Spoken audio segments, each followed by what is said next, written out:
Donc, pour ce que l'Esprit veut nous donner ce soir, je vais les inviter à tourner dans l'Évangile selon Luc, chapitre 23. Dans l'Évangile selon Luc, chapitre 23, on va lire à partir du verset 26. Verset 26 au verset 33.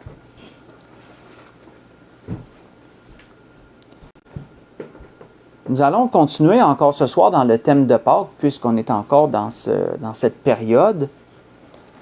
Dans cette période-là, il est toujours bon de se remémorer tout ce qui concerne la vie de Jésus et surtout son sacrifice pour nous. Et dans Luc, chapitre 23, à partir du verset 26, on va voir quelque chose de particulier ce soir. On voit qu'il est dit, « Comme ils l'amenaient, ils prirent un certain Simon de Cyrène qui revenait des champs, et ils le chargèrent de la croix pour qu'il la porte derrière Jésus. Il était suivi d'une grande multitude de gens du peuple et des femmes qui se frappaient la poitrine et se lamentaient sur lui. Jésus se tourna vers elle et dit, « Fille de Jérusalem, ne pleurez pas sur moi, mais pleurez sur vous et sur vos enfants. Car voici des jours viendront où l'on dira, heureuses les stériles, heureuses les entrailles qui n'ont point enfanté, et les mamelles qui n'ont point allaité. Alors ils se mettront à dire aux montagnes, tombez sur nous, et aux collines, couvrez-nous. Car si l'on fait ces choses au bois vert, qu'arrivera-t-il au bois sec? » On conduisait en même temps 2 malfaiteurs qui devaient être mis à mort avec Jésus.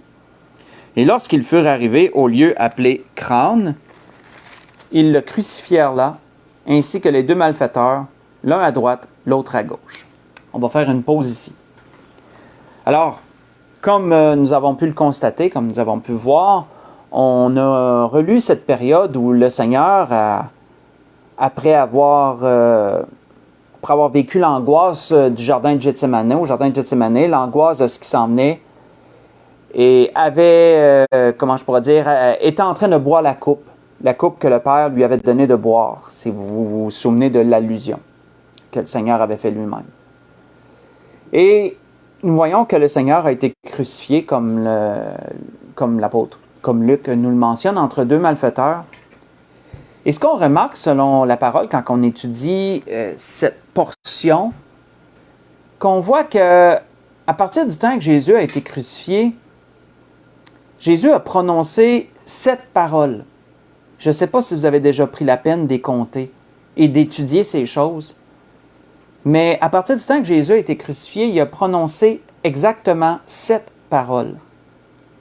Pas 7 en voulant dire celle-là, mais 7 en voulant dire le chiffre 7. Et avant d'enchaîner, parce que l'Esprit veut nous faire regarder, analyser les 7 paroles que Jésus a mentionnées avant de mourir, avant d'expirer. Mais avant d'aller là, juste une parenthèse que je voudrais ouvrir et refermer sur le chiffre 7. C'est très particulier parce que vous savez que dans la numérologie biblique, je reviens sur ces choses parfois, les nombres dans la Bible veulent dire des choses. La Bible est tellement complexe que même les nombres rajoutent un témoignage. Même les nombres rajoutent une idée, rajoutent un message. En plus des paroles et en plus de la profondeur des paroles, même les nombres parlent dans la parole de Dieu. On voit que le chiffre 7 dans la Bible, il est très, très présent. On pourrait quasiment dire même omniprésent, tellement qu'il est présent, le chiffre 7. On voit, entre autres, j'ai pris des notes, qu'Israël avait 7 fêtes principales. 7. On voit que le sabbat, c'est le 7e jour. C'était le 7e jour. La prise de Jéricho a été faite le 7e jour. Quand on regarde dans l'Apocalypse, il y a 7 coupes, 7 trompettes. Il y a vraiment, là, quand on s'arrête comme ça, quand on regarde dans Matthieu 13, les paraboles du royaume des cieux, il y en a 7. Il y a 7 paraboles. Il y a tellement de choses, il y a tellement d'endroits où est-ce que le chiffre 7 est mentionné qu'on peut voir que ça veut dire quelque chose. Et même comme ça, encore dans l'Apocalypse, Jean a écrit à combien d'églises? À 7 églises. Il a écrit à 7 églises dans l'Apocalypse. Et dans cette optique, pourquoi le chiffre 7 se retrouve tellement présent dans la parole. Et là, j'ai simplement relevé une fraction de tout ce qu'on pourrait dire sur ça. C'est parce que le chiffre 7 représente premièrement la perfection. Ça représente l'omniprésence, ça représente que c'est partout à la fois.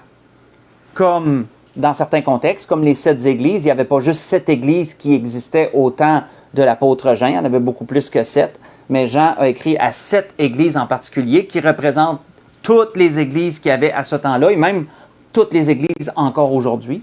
Donc, le chiffre 7 représente l'omniprésence, ça c'est un exemple, mais il représente également la perfection. C'est ce que ça représente, le chiffre 7. Et si le Seigneur a prononcé 7 paroles exactement sur la croix, ça peut nous amener l'idée que le Seigneur a accompli parfaitement toutes choses. Ce qu'il a fait d'ailleurs. Mais voyons les 7 paroles que Jésus a mentionnées parce qu'il y a tout un message que l'Esprit veut nous donner à travers ces paroles. La première, on reste au même endroit, on va se promener dans les 4 évangiles parce que certains auteurs mentionnent des paroles que l'autre ne mentionne pas. Donc, il va falloir se promener pour les voir en ordre. On va même aller les voir en ordre chronologique en plus. Ça a été toute une recherche. On peut voir au verset 34, si on reste dans Luc chapitre 23, mais le verset 34, c'est la toute première parole que Jésus a mentionnée. Jésus a dit, « Père, pardonne-leur, car ils ne savent ce qu'ils font. » Ils se partagèrent ses vêtements en tirant au sort. On voit que la première parole que Jésus a mentionnée a été pour ses ennemis. Elle a été pour ceux qui lui faisaient du mal, ceux qui l'ont crucifié, ceux qui ont voulu, qui ont poussé Pilate, qui ont mis de la pression pour qu'il soit là. La première parole a été pour eux. Pourquoi? Parce que le Seigneur comprenait que ces gens ne réalisaient pas la gravité de leur action. Ils ne réalisaient pas la gravité du geste qu'ils étaient en train de faire. Parce que s'ils avaient réalisé qu'ils étaient en train de mettre à mort leur Dieu, leur Messie, le Fils de Dieu, jamais il aurait fait ça. Jamais il aurait pu faire une telle chose. Mais ils ne réalisaient pas le mal qu'ils faisaient et surtout à qui ils le faisaient. On voit d'ailleurs que l'apôtre Pierre avait amené cette pensée, si vous voulez aller le lire pendant la semaine, dans les Actes chapitre 3, verset 17. L'apôtre Pierre a parlé, lorsqu'il a rendu son premier témoignage, il a parlé aux Juifs en leur parlant de l'ignorance. Pierre dit qu'il le sait qu'eux agissaient par ignorance. Il savait qu'eux avaient agi par ignorance concernant Jésus. Et c'était sur cette ignorance que Jésus aussi, sur laquelle Jésus disait, « Père, pardonne-leur. Pardonne-leur, ils ne savent ce qu'ils font. » Ce que Jésus a fait, premièrement, en implorant le pardon de Dieu pour ceux qui l'ont crucifié, ceux qui lui ont voulu tant de mal pour tout le bien qu'il faisait, on peut voir, entre autres, que David, dans un psaume, en avait parlé. Et vous savez, quand on étudie dans la parole, on voit tellement d'endroits que des prophètes ont prophétisé d'avance comment que le Seigneur allait se sentir, qu'est-ce que le Seigneur allait vivre, etc.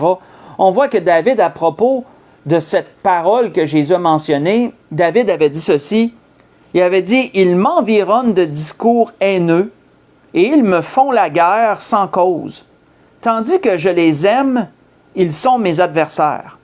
Mais moi, je recours à la prière, ils me rendent le mal pour le bien et de la haine pour mon amour. » David avait dit ça dans le psaume 109, verset 3 au verset 5. On peut voir à quel point les paroles prophétiques de David étaient exactement ce que Jésus vivait. On voit que Jésus, à travers de cette première parole, n'a pas dérogé d'un iota de sa propre enseignement. Ce qu'il avait commencé à enseigner depuis le tout début, il n'a jamais dérogé de ses enseignements. On voit que dans le tout début, qu'est-ce que Jésus avait appris? Quel a été le premier message que Jésus a prêché, dans les premières paroles que Jésus avait prêchées sur ce grand sermon? Jésus avait dit ceci, « Vous avez appris qu'il a été dit, tu aimeras ton prochain et tu haïras ton ennemi. Mais moi, je vous dis, aimez vos ennemis, bénissez ceux qui vous maudissent, faites du bien à ceux qui vous haïssent, et priez pour ceux qui vous maltraitent et qui vous persécutent. Jésus le vivait, ça, là. Mais il ne dérogeait pas de cet enseignement-là qu'il avait donné dans les tout premiers enseignements. Afin que vous soyez fils de votre Père qui est dans les cieux, disait-il. Je vous ai lu Matthieu chapitre 5, j'ai lu le verset 43 au verset 45. Au verset 45. Ça a été la toute première parole de Jésus. On voit que, dans un deuxième temps, qu'est-ce que Jésus a également dit? Faites juste écouter toujours, je vais vous amener la deuxième parole que Jésus a mentionnée. On voit que il nous est dit que près de la croix de Jésus se tenait sa mère et la sœur de sa mère, Marie, femme de Clopas, et Marie de Magdala. Jésus, voyant sa mère et auprès d'elle le disciple qu'il aimait, ça on sait que c'était Jean, ça on fait d'autres allusions, ça on fait d'autres recherches, il dit à sa mère, « Femme, voilà ton fils. » Puis il dit au disciple, « Voilà ta mère. » Et dès ce moment, le disciple l'a pris chez lui. J'ai lu dans Jean chapitre 19, verset 25 au verset 27. Ça a été la deuxième parole que Jésus a prononcée dans l'ordre chronologique. Là. La deuxième. Après avoir demandé à Dieu de pardonner ses ennemis, de pardonner ceux qui le crucifiaient, Jésus s'est occupé de sa mère. Jésus a pris soin, avant de partir, si je peux le dire comme ça, de s'occuper des siens, de s'occuper de sa mère. En cela, Jésus accomplissait parfaitement son rôle de fils aîné. Parce que vous savez, selon les traditions de l'époque, c'était au fils aîné de s'occuper de sa mère si le père était absent, si le père était mort. Et tout nous porte à croire que Joseph est mort dans la jeunesse de Jésus. On ne peut pas vraiment dire quand, mais tout nous porte à croire qu'après l'âge de 12 ans, parce qu'on sait que dans Luc 2 ou 3, il nous est mentionné que Jésus avait été, que ses parents l'avaient amené à la Pâque, pour la fête de Pâques à Jérusalem, puis que là, il était resté, il n'avait pas revenu avec eux autres, vous vous souvenez de cet épisode-là. Là, on voit que Joseph était là. Mais par après, on peut remarquer que Joseph n'est plus mentionné nulle part. Et là, ici, Jésus doit s'occuper de sa mère. C'est parce que Joseph est mort. Quelque part, on ne sait pas quand. Et là, dans son rôle de fils aîné, il devait s'occuper de sa mère puisque lui-même allait partir, il allait mourir. Et qu'est-ce que Jésus a fait? Jésus a confié sa mère à l'un de ses disciples en qui il avait entièrement confiance. Jésus a pris soin de sa mère.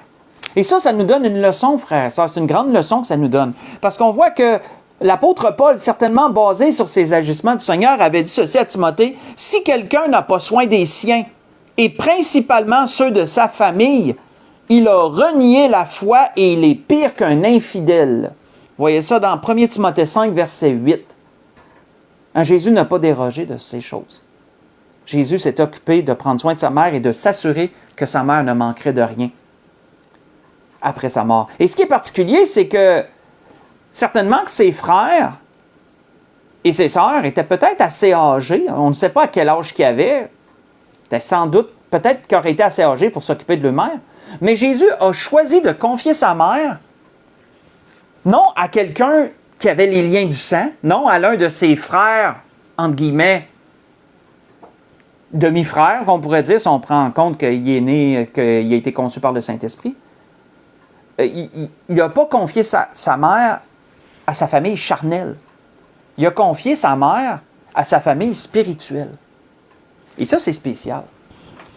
Ça, c'est spécial parce que ça nous rappelle les enseignements, que si vous voulez le lire pendant la semaine, ça nous rappelle les enseignements qu'il avait donnés dans Marc chapitre 3, versets 34 et 35, quand sa famille était venue pour essayer de lui parler, puis qui était entouré de disciples, il était entouré d'une foule qui l'écoutait, et qu'il avait entendu qu'on était venu lui dire « Ta famille veut te parler, tes frères, ta mère, tes frères veulent te parler. » Puis qu'est-ce que Jésus avait dit? « Qui est ma mère et qui sont mes frères? » Et ensuite, en portant le regard sur ceux qui étaient auprès de lui, il a dit « Voici ma mère et mes frères. » Si vous vous souvenez de ces choses. Donc, la deuxième parole de Jésus a été pour s'occuper de sa mère, s'occuper de sa famille. Quelle a été la troisième parole? Toujours dans Luc, chapitre 23, où est-ce que vous êtes restés? Si on lit à partir du verset 39 au verset 43, on voit la troisième parole du Seigneur. Il nous a dit, l'un des malfaiteurs, et on a vu ces choses d'ailleurs dernièrement, l'un des malfaiteurs crucifiés l'injuriait en disant, « N'es-tu pas le Christ? Sauve-toi toi-même et sauve-nous. » Mais l'autre le reprenait et disait, « Ne crains-tu pas Dieu, toi qui subis la même condamnation? Pour nous, ce n'est que justice. Car nous recevons ce qu'ont mérité nos crimes, mais celui-ci n'a rien fait de mal. » Et il dit à Jésus, « Souviens-toi de moi quand tu reviendras dans ton règne. » Jésus lui répondit, « Je te le dis en vérité, aujourd'hui tu seras avec moi dans le paradis. » On va arrêter ici. Troisième parole de Jésus. Dans cette troisième parole, on voit que le Seigneur s'est occupé de l'âme perdue qui était à côté de lui. Même dans sa douleur, sa priorité a été la même que depuis le début qui était sur terre. Elle a été de sauver ce qui était perdu. Même dans la douleur, même dans la souffrance, le Seigneur a eu encore la main tendue, il a eu encore je dirais pas le réflexe, parce que c'était même pas un réflexe dans son cas, là. Le Seigneur s'est occupé de celui qui était perdu à ses côtés, même dans l'endroit dans la situation la plus improbable que quelqu'un puisse être témoigné ou que quelqu'un puisse être sauvé, crucifié dans la souffrance.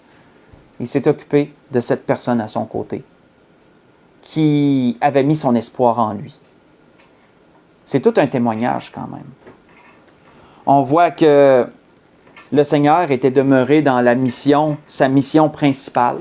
Même à la croix, le Seigneur était demeuré dans sa mission principale. Et sa mission principale était quoi? Le Seigneur l'avait dit lui-même à un autre endroit. Il avait dit, « Car le Fils de l'homme est venu pour sauver ce qui est perdu. » Et même si le Seigneur est ressuscité auprès du Père, ça demeure la mission principale.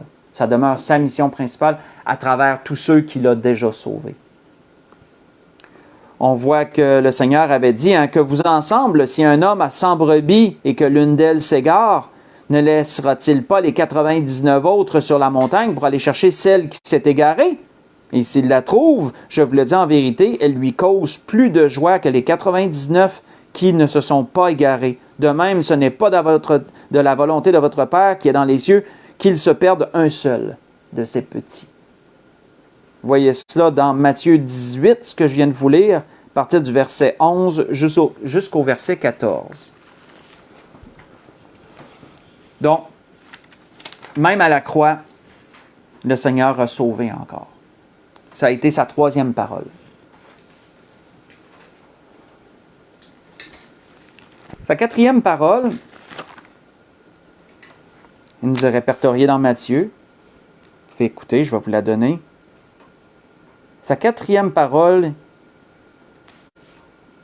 il est dit, « Depuis la 6e heure jusqu'à la 9e, il y eut des ténèbres sur toute la terre. Et vers la 9e heure, Jésus s'écria d'une voix forte, « Élie, Élie, lama sabachthani », c'est-à-dire, « Mon Dieu, pourquoi m'as-tu abandonné? » Ça a été la quatrième parole que le Seigneur a prononcée. On voit qu'après 3 heures d'obscurité, parce que c'est ce qu'il nous est dit, moi, comme je l'avais déjà apporté dans un autre message, convaincu que c'était une éclipse solaire, convaincu que c'était une éclipse solaire qui a duré 3 heures, qui a amené une obscurité sur la terre pendant 3 heures. Et on voit qu'après ces 3 heures de ténèbres, Jésus a lancé ce cri du cœur vers Dieu en demandant à Dieu, « Pourquoi m'as-tu abandonné? » Certains attribuent cela à une faiblesse du Seigneur. Il y en a qui osent dire que, comment Jésus a pu douter de Dieu? Comment Jésus a pu penser ça de Dieu?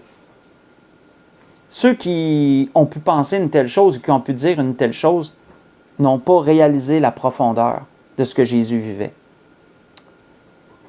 Parce que Jésus nous a laissé beaucoup de témoignages qui nous démontrent à quel point que son unité avec le Père était totale. Même lorsqu'il était ici-bas dans un corps de chair comme la nôtre, son unité avec le Père était totale. Jésus l'avait dit, il avait dit dans un autre endroit, il avait dit, « Celui qui m'a envoyé est avec moi.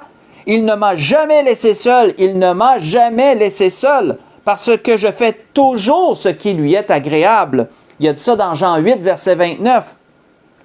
Et Jésus de dire dans un autre endroit, « Moi et le Père, nous sommes un. » Il disait dans Jean 10, verset 30. Pour la première fois de son existence, Dieu se détournait de lui. Même s'il avait fait la volonté de Dieu, Dieu se détournait de lui. À cause de nous. À cause de nos péchés. Parce que Jésus s'était chargé de nos fautes. Non des siennes, de nos fautes. Et le fait qu'il était chargé de nos fautes a fait que Dieu n'a pas pu porter ses regards sur son Fils à cause de nos péchés. On voit qu'un prophète, un jour, avait expliqué, dans une grande simplicité, pourquoi Dieu a agi ainsi envers son propre Fils. Le prophète avait dit à propos de Dieu, il avait dit, « Tes yeux sont trop purs pour voir le mal, et tu ne peux pas regarder l'iniquité. » Voyez ça dans Habakkuk, chapitre 1, verset 13. Parce que Jésus était chargé de nos fautes, Dieu a dû détourner les regards de son Fils, aussi cruel que ça le pu être. Et Jésus a senti ce détournement, je dirais, de la part de Dieu. Il a senti que pour la première fois là, de son existence, Dieu se détournait de lui. Et ça a dû être... on ne peut même pas imaginer l'agonie intérieure que ça a dû générer. Vous savez, mettons, un enfant fait quelque chose, mettons, de mal, mais là, je ne sais pas pour dire que Jésus avait fait quelque chose de mal, j'essaie juste d'apporter un ordre d'idée, un exemple grossier même, on pourrait dire. Puis que là, les parents, la mère ou les parents l'ignorent, ne le regardent même pas. Peut-être déjà qu'on a vécu ça à un moment donné, la détresse que ça peut générer dans le cœur d'un enfant, ça, juste le fait là, qu'il crie à son père et à sa mère, puis qu'il ne le regarde pas, ne lui parle pas. Comment vous amenez l'angoisse dans le cœur d'un enfant juste en faisant ce geste? À très moindre mesure, on peut comprendre comment Jésus s'est senti avec Dieu. À très moindre mesure, je dis bien. Donc, on voit que ça a été la 4e parole de Jésus. Mon Dieu, pourquoi m'as-tu abandonné? La 5e parole de Jésus peut aller, si vous voulez tourner avec moi, on va aller dans Jean. Dans Jean chapitre 19, la 5e parole que Jésus a prononcée. Dans Jean chapitre 19. On va lire à partir du verset 28.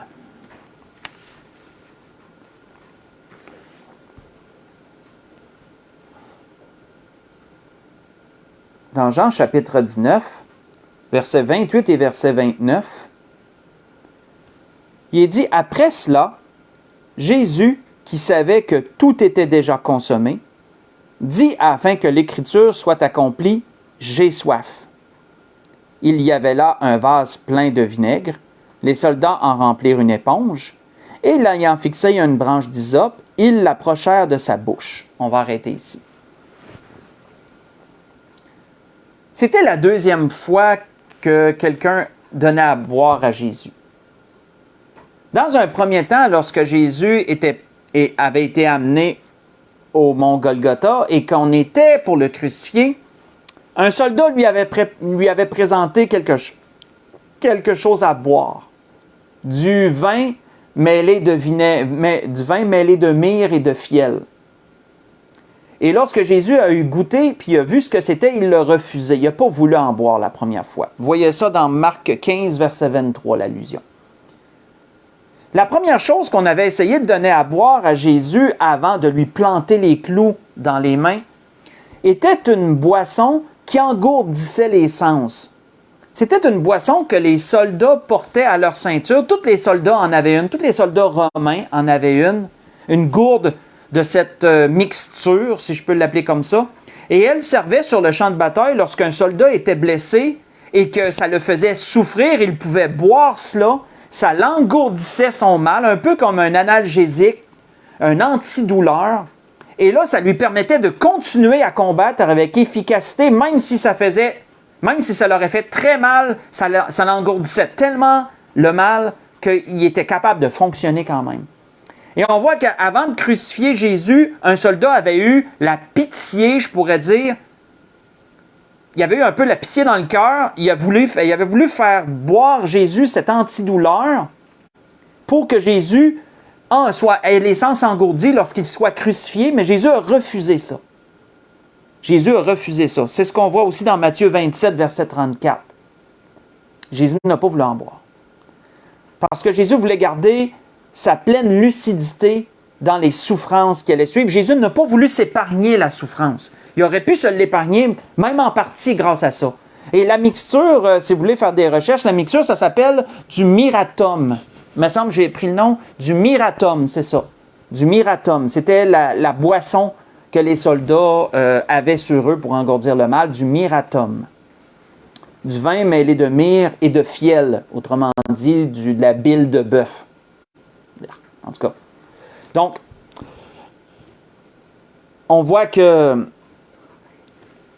lorsque cette fois-ci, c'est Jésus qui a demandé à boire, sur la croix, quand on lit un peu les supplices, quand on lit un peu la torture de la croix, on peut voir qu'il nous est mentionné que les gens venaient qu'à avoir extrêmement soif. Les crucifiés venaient qu'à avoir extrêmement soif, et ça faisait partie de la torture, ça.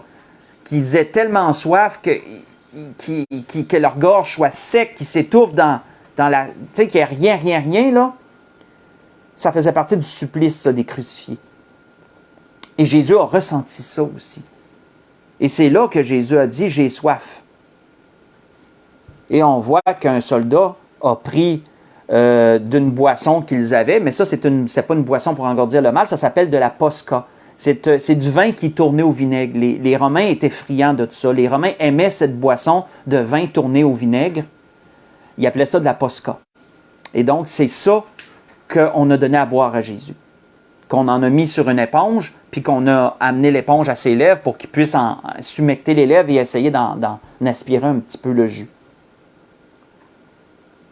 On voit que Jésus a fait cela afin que les Écritures soient accomplies. Moi, quand je méditais là-dessus, frères et sœurs, une chose qui me fascinait, c'est à quel point tout ce qu'a fait Jésus accomplissait toujours quelque chose qui avait été dit par les prophètes quelque part. Ça ne pouvait pas venir d'ailleurs que de Dieu. Parce que si quelqu'un aurait essayé, là, je m'imaginais là, un instant, je me disais, si quelqu'un essaye de faker ça, excusez l'anglicisme, là, de le simuler, puis de dire, OK, pour réussir à me faire passer pour le Messie, il faut que j'accomplisse telle affaire à tel temps, telle affaire, telle affaire, telle affaire. Il y a tellement de prophéties qui parlaient de Jésus d'un bord et d'autre. Quelqu'un aurait essayé d'imiter le Messie pour essayer de les accomplir, il en aurait manqué une quelque part, c'est sûr. C'est sûr. Jésus les a toutes accomplies à la perfection, même jusqu'à la fin. Ça rendait encore plus témoignage de qui qu'il était. Il était vraiment celui qui était annoncé. Moi, en tout cas, ça me parlait, ça. Donc, on voit que ça a été la 5e parole de Jésus, de dire qu'il avait soif et ensuite ce qu'ils lui ont donné à boire, qui est mentionné également dans Luc 23, verset 36, la posca en question que je vous ai dit. Et on voit que David avait prophétisé sur ça. Ça a été une autre chose. David avait prophétisé énormément à propos de Jésus. Énormément de choses. Et ça a été une autre chose que David avait prophétisé à propos du Seigneur, ce qu'on allait lui donner à boire. On voit que David avait dit à propos de cela, il avait dit « L'opprobre me brise le cœur et je suis malade. J'attends de la pitié, mais en vain. Des consolateurs, et je n'en trouve aucun.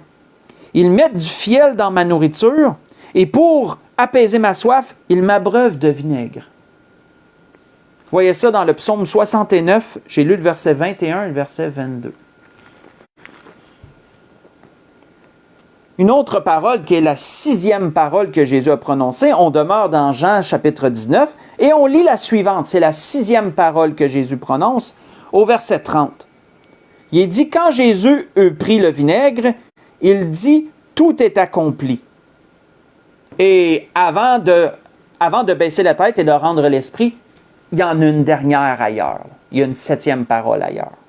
Jean ne la mentionne pas, Luc la mentionne, on va la voir. Mais notons que la 6e parole du Seigneur, c'est « tout est accompli ». Et ça, c'est pesant. Ça, c'est pesant. Parce que le « tout est accompli », là, il y a un poids éternel, là. Ça veut dire « tout est accompli » dans le sens, depuis la Genèse, là. On peut reculer même jusqu'à la Genèse, à la toute première prophétie qui avait été mentionnée à propos de Jésus, mais comment je pourrais dire, de façon très, pas aléatoire, c'est pas vrai, c'est pas aléatoire pantoute, mais de façon très vague. Lorsqu'il avait été dit à la femme, hein, lorsque Dieu avait dit à la femme, au serpent, je vais mettre inimitié entre ta postérité et la postérité de la femme, celle-ci va t'écraser la tête et tu vas lui blesser le talon. Hein, vous vous souvenez de ça dans dans Genèse 3, verset 15? Depuis la toute première prophétie qui avait parlé de Jésus, même aussi vague soit-elle, avec tout ce qui avait été prophétisé partout sur lui, tout ce que Jésus avait accompli, la bonne nouvelle qu'il avait annoncée, le salut pour l'humanité, et là, son corps, sa vie, le fait qu'il a porté les péchés, qu'il les a amenés à la croix, qu'il les a cloués à la croix, le fait qu'il a donné sa vie pour nous, tout cela était accompli. Donc c'est gros, c'est pas juste de dire j'ai accompli quelques prophéties, j'ai réussi, même il faut même pas dire réussi, j'ai tout accompli ce qui a été prophétisé, bien plus que ça encore. Ça a une portée éternelle, ça, ce mot-là. J'ai tout accompli. On voit que ça ramène une parole que Jésus avait dit le tout début dans son premier message, du Sermon sur la montagne. Jésus avait dit, ne croyez pas que je sois venu pour abolir la loi ou les prophètes. Je suis venu non pour abolir, mais pour accomplir. Et c'est exactement ça qu'il disait qu'il avait fait. Vous voyez ça dans Matthieu 5, verset 17. Et on va conclure avec la 7e parole, la toute dernière, parce qu'on pourrait penser que c'est la dernière, mais il en manque une. Et vous allez voir que ça fait du sens. Dans Luc, chapitre 23, on va retourner là pour la dernière parole que Jésus a prononcée. La 7e. Dans Luc, chapitre 23. On va lire le verset 46.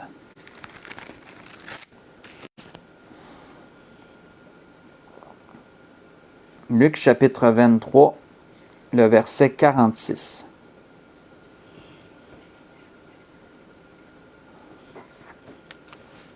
On voit qu'il est dit, « Jésus s'écria d'une voix forte, « Père, je remets mon esprit entre tes mains. » Et en disant ces paroles, il expira. Donc on peut voir que c'était la toute dernière parole, puisqu'il y est dit « en disant cette parole ». Ça veut dire qu'il n'y en a pas dit d'autre après ça. Là. En disant cette parole, il expira. Jésus a été obéissant jusqu'au bout. Il a été obéissant entièrement à son Père. Il a fait tout ce que Dieu lui avait mandaté de faire. Jusqu'à porter nos péchés et que Dieu se détourne de lui. Il a même fait ça. On voit que en disant à Dieu, je remets mon esprit entre tes mains, l'expression dit qu'il a rendu l'esprit. Qu'il a dit maintenant c'est terminé. Tout est fait. On voit que ça l'accomplissait une prophétie que Jésus avait dit dans les nombreuses choses qu'il avait mentionnées aux gens qui venaient l'écouter. Jésus avait dit un jour ceci, « Le Père m'aime parce que je donne ma vie. afin de la reprendre. Personne ne me l'ôte, mais je la donne de moi-même. Ça, c'est important à comprendre. Jésus n'a pas été crucifié parce qu'il n'y avait pas le choix. Jésus a été crucifié parce qu'il a accepté d'y aller. Parce que Jésus aurait pu se l'éviter totalement. Totalement. Souvenez-vous dans le jardin de Gethsémani, lorsque Pierre a coupé l'oreille d'un des... j'étais pour dire un centenier, mais ce n'était pas un centenier, là. D'un des gardes qui était là. Qu'est-ce que Jésus avait dit? Range ton épée. Penses-tu que je ne pourrais pas appeler des légions d'anges qui viendraient me secourir? Tu sais, comme des pasteurs ont déjà dit, puis c'est poétique et beau en même temps, ce qui tenait Jésus à la croix, ce n'était pas les clous, c'était l'amour qu'il a pour l'humanité qui l'a tenu à la croix. Tu sais, j'ai déjà entendu un pasteur dire ça, puis j'ai trouvé ça tellement beau. C'est vrai. C'est vrai, somme toute. C'est pas les clous qui leur tenaient là, c'est l'amour qu'il avait pour l'humanité qui leur tenait à la croix. Jésus aurait pu s'éviter tout ça. C'est pour ça qu'il est dit, personne ne me l'ôte, je la donne. J'ai le pouvoir de la donner, j'ai le pouvoir de la reprendre. Tel est l'ordre que j'ai reçu de mon Père, disait-il. Dans Jean, chapitre 10, versets 17 et verset 18 que je viens de lire. Et qu'est-ce qui est arrivé après sa mort? Après sa mort, le voile du temple, dans le voile qui sépare le lieu saint du lieu très saint dans le tabernacle, s'est déchiré en deux, du haut jusqu'en bas, symbolisant ainsi l'accessibilité au lieu très saint, l'accessibilité à Dieu à travers sa personne. C'est un événement capital, que c'est l'événement central, que le sacrifice que Jésus a fait pour nous à la croix.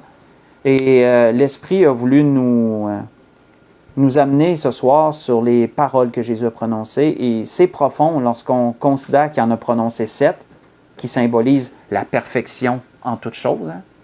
Mais également, quand on considère personnellement chacune des paroles que Jésus a prononcées, on peut voir comment des choses étaient ciblées. Hein.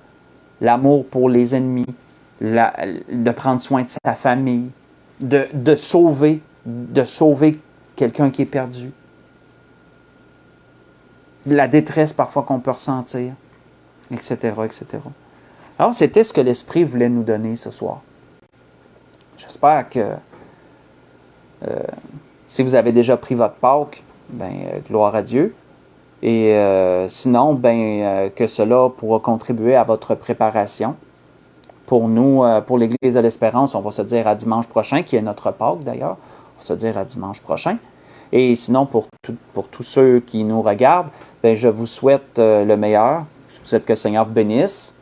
Je vous aime, puis on va se dire à très bientôt.